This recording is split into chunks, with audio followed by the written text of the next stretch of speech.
राज्यसभा में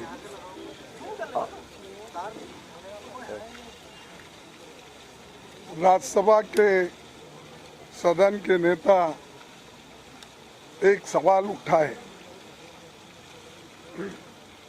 और वो जो सवाल उन्होंने उठाया था हमारे सदन को कोई संबंध नहीं था, क्योंकि डेमोक्रेसी के बारे में जो राहुल जी ने वहाँ के कॉलेजों में और सेमिनार में कहा था, उस बात को उन्होंने राज्यसभा में उठाया।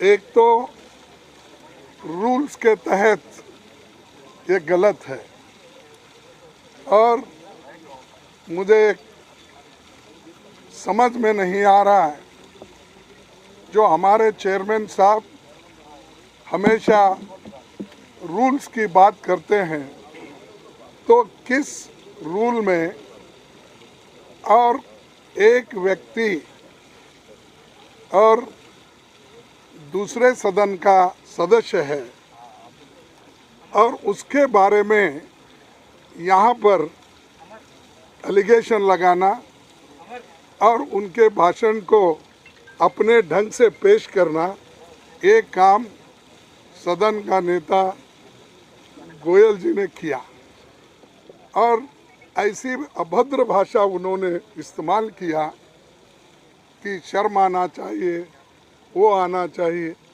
अरे जो चीज़ें राज्यसभा में आप बोल नहीं सकते, अगर आपको बोलना है तो नोटिस देकर लोकसभा में बोल सकते थे, लेकिन उन्होंने ये नहीं किया, क्योंकि इस देश के डेमोक्रेसी को अपमान करने का उनका सारा प्रयत्न है और खुद डेमोक्रेसी को यहाँ कुचल रहे हैं। डेमोक्रेसी को और संविधान को कोई जगह मोदी जी के राज्य में नहीं है और बीजेपी के राज्य में नहीं है, क्योंकि हर एक ऑटोनमस बॉडी का वो मिसयूज़ कर रहे हैं, हर एक एजेंसी का वो मिसयूज़ कर रहे हैं और कोई नोटिस नहीं, रूल ऑफ लॉ नहीं है, लेकिन वो मन माने जैसा एक डिक्टेटर देश को चलाता है वैसा ही वो काम यहाँ पर कर रहे हैं। और ये लोग डेमोक्रेसी की बात करते हैं, ये लोग देशभक्ति की बात करते हैं और ये लोग देश के मान सम्मान की बात करते हैं। तो मैं पूछना चाहता हूँ मोदी साहब, मैं आपको 4 उदाहरण देता हूँ, ऐसे तो बहुत है। आपने जो चाइना गया, शंघाई में क्या कहा, मैं यही शब्द आपके सामने रखूंगा ताकि मोड़ तोड़ के बोल रहे हैं ऐसा नहीं होना, कि earlier you felt ashamed of being born in India, now you feel proud to represent the country. Indians abroad had all hoped for a change in the government last year. ये किसने कहा? मोदी जी ने कहा, प्रधानमंत्री ने कहा।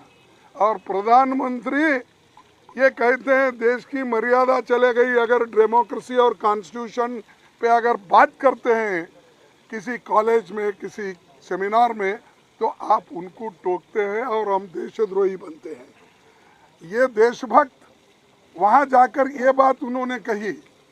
फिर उसके बाद साउथ कोरिया में उन्होंने क्या कहा?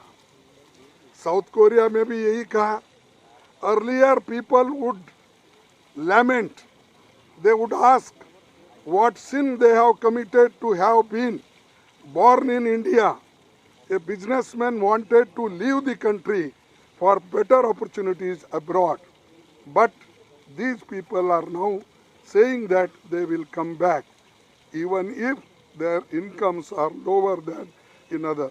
यानी 70 साल में जो कुछ इस देश में हुआ या जो इंडस्ट्रियलिस्ट बढ़े, जो इन्वेस्टमेंट हुआ, उसकी उन्होंने ऐसा कंडम किया कि उस वक्त के बिजनेसमैन बेकार थे, उस वक्त के लोग बेकार थे, उस वक्त के लोगों को कोई इज्जत नहीं थी, सिर्फ इन्होंने आने के बाद ही इज्जत बढ़ा दी, ये उन्होंने इसमें कहा।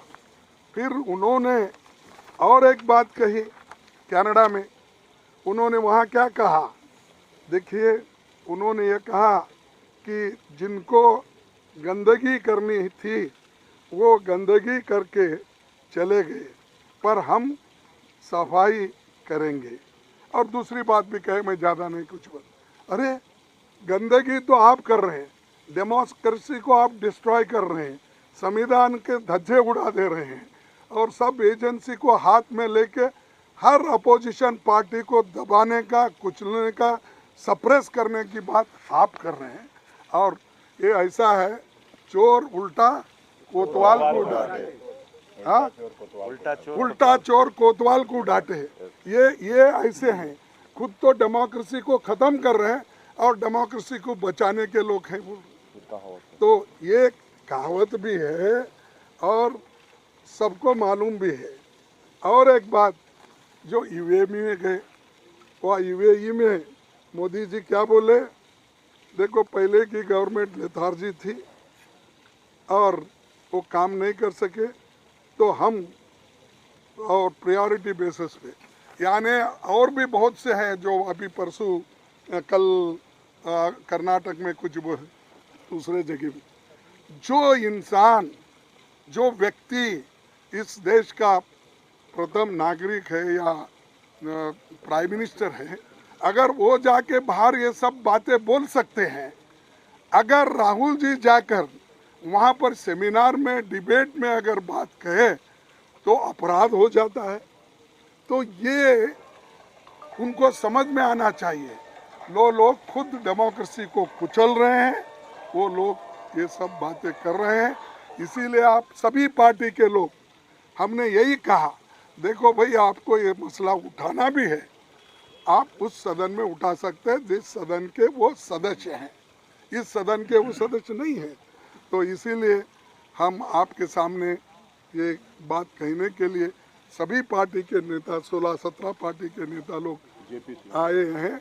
और हम क्या डिमांड कर रहे हैं, हम ज्वाइंट पार्लियामेंट्री कमेटी बिठाओ, जेपीसी बिठाओ अदानी के इशू पे, उसको डाइवर्ट करने के लिए, वो इशू को अलग करने के लिए ये बीच में उठते ही उनको 10 मिनट का टाइम मिला और मुझे सिर्फ 2 मिनट भी बोलने नहीं दिए। यानी ये क्या है, मैं किसी की कमजोरी नहीं बोल रहा हूँ, ये क्यों ऐसा डिस्क्रिमिनेशन हो रहा है। और जब अदानी की बात हम उठाते हैं, जेपीसी की उठाते हैं, तो फौरन एक तो माइक भी बंद होता है, दूसरे तरफ हंगामा भी शुरू होता है। ये जो है, इसके लिए आज भी हम जेपीसी डिमांड कर रहे हैं, सब मिलके इसके लिए एक हैं और हम लड़ेंगे इसके लिए।